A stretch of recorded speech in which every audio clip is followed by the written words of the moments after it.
নতুন একটা digital art করবো বলেই বসেছিলাম, তো 2-3 মাস তো হলো এটা কিনেছি। তো এর মধ্যে কি কি আর্ট আমি করে ফেলেছি সেগুলোই তোমাদের টুকটুক করে একটু একটু দেখাচ্ছিলাম। নিজেরও খুব দেখতে ইচ্ছে করছিল, ভাবলাম তোমাদের একটু দেখাই।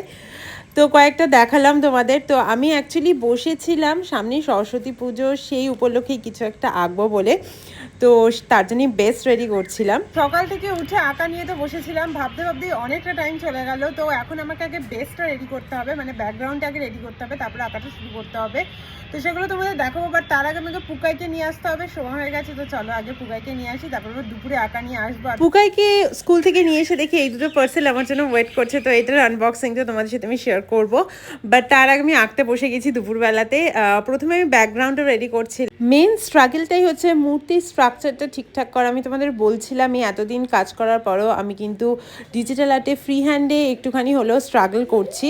ভিডিওটা আর বড় করছি না, টুকটুক করে এই সমস্ত ক্লিপিংসই তোমরা দেখতে পাবে। তো চলো আজকের জন্য এটা